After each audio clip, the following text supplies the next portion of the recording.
Welcome to 108 news Telugu. బులెటిన్ల ముందుగా headlines. ముఖ్యమంత్రి రేవంత్ రెడ్డి నివాసంలో ఘనంగా రాఖీ పౌర్ణమి వేడుకలు. ఏపీలో ఆసక్తిగా మారిన ఈవీఎంల రీవెరిఫికేషన్. ఈసీని ఆశ్రయించిన బాలినేని.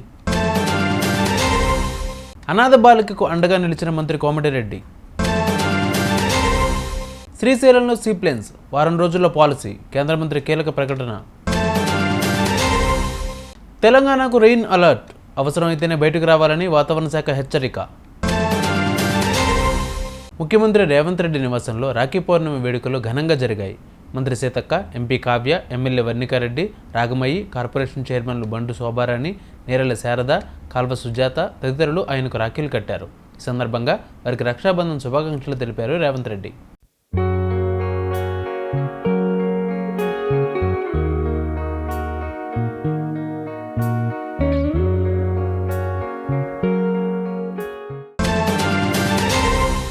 ఏపీలో జరిగిన 2024 సార్వత్రిక ఎన్నికల్లో మొత్తం ఓట్లకు పోలైన ఓట్ల శాతానికి తేడా ఉందంటూ వైసీపీ ఆరోపణలు చేసింది. అందులో భాగంగా పలు జిల్లాల్లో ఈవీఎంల పనితీరుపై అనుమానాలు వ్యక్తం చేస్తూ ఎన్నికల సంఘానికి ఫిర్యాదు చేశారు. ఒంగోలు అసెంబ్లీ నియోజకవర్గం నుంచి మొత్తం 26 మంది అభ్యర్థులు పోటీ చేయగా టీడీపీ అభ్యర్థి దామచర్ల జనార్దన్ విజయం సాధించారు. నియోజకవర్గంలో ఎన్నడూ లేని విధంగా 34,060 ఓట్ల భారీ మెజారిటీతో గెలిచారు. అయితే ఒంగోలులో 12 పోలింగ్ బూతులపై అనుమానం వ్యక్తం చేస్తూ రీవెరిఫికేషన్ చేయాలంటూ వైసీపీ అభ్యర్థి బాలినేని శ్రీనివాసులరెడ్డి 5,66,000 రూపాయలు చెల్లించారు. దీనితో ఇందుకు సంబంధించిన ఏర్పాట్లు చేశారు కలెక్టర్ తమీం అన్సారియా. రీవెరిఫికేషన్లో ఈవీఎంల కంపెనీ ప్రతినిధులు కూడా పాల్గొంటారని అధికారులు చెబుతున్నారు. నిర్మల్ జిల్లాలోని తానూరు మండలం బెల్తాడోర్కి చెందిన చిన్నారి దుర్గా తల్లిదండ్రులను కోల్పోయి అనాథగా మారింది. ఆమెకు మంత్రి కోమటిరెడ్డి వెంకటరెడ్డి అండగా నిలిచారు.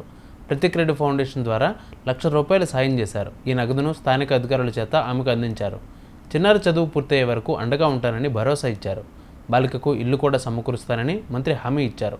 ఈ మేరకు బాలికకు వీడియో కాల్ చేసి మాట్లాడి ధైర్యం చెప్పారు. ఖర్చులకు ప్రతి నెల డబ్బులు పంపుతానని, త్వరలో కలుస్తానని చెప్పారు.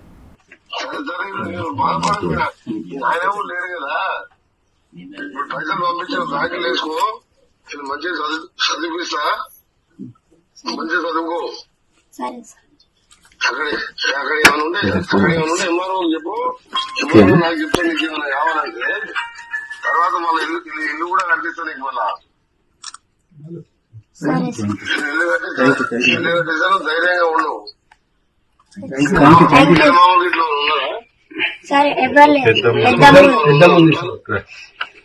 ఉన్నారా? పెద్దమ్మ ఉన్నది సార్. చూసుకోదు సార్, చూసుకోదు. ఆమెకు అంత కెపాసిటీ లేదు సార్. ఆమె కూడా భర్త లేడు.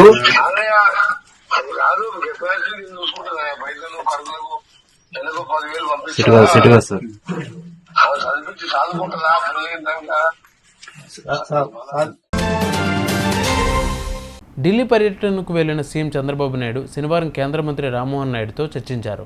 ఏపీలో కొత్త ఎయిర్పోర్టుల నిర్మాణంపై ఆయనతో చర్చించారు. చంద్రబాబుతో భేటీ తర్వాత మీడియాతో మాట్లాడిన కేంద్ర మంత్రి పలు కీలక వివరాలు వెల్లడించారు. వచ్చే వారం రోజుల్లో సీప్లేన్ విధానాన్ని విడుదల చేస్తామన్న రామ్మోహన్ నాయుడు ప్రకాశం జిల్లాలో శ్రీశైలంలో ఎయిర్ డ్రోమ్స్ ఏర్పాటు చేయాలని ప్రణాళికలు రచిస్తున్నట్లు చెప్పారు. దీనికి రాష్ట్ర ప్రభుత్వం కూడా అంగీకరించిందన్న రామ్మోహన్ నాయుడు. సీప్లేన్ విధానాన్ని ఏపీ అద్భుతంగా ఉపయోగించుకోవచ్చన్నారు.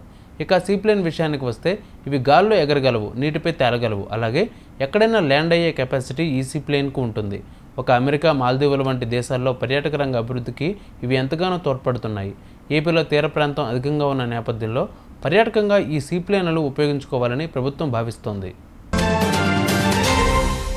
తెలంగాణను వర్షాలు వేరటం లేదు. గత కొన్ని రోజులుగా రాష్ట్రంలో వర్షాలు కురుస్తూనే ఉన్నాయి. దీనితో రాష్ట్రంలోని వాగులు, వంకలు పొంగి పొర్లుతున్నాయి. జలాశయాలు, ప్రాజెక్టులు నిండుకుండలా మారాయి. తాజాగా రాష్ట్రానికి మరోసారి రెయిన్ అలర్ట్ జారీ చేసింది హైదరాబాద్ వాతావరణ శాఖ. రాష్ట్రంలో మరో 3 రోజుల పాటు వర్షాలు కురుస్తాయని చెప్పింది. ఉత్తర కర్ణాటకను ఆనుకుని ఉన్న తెలంగాణ ప్రాంతంలో ఆవర్తనం విస్తరించి ఉందని వాతావరణ శాఖ అధికారులు తెలిపారు.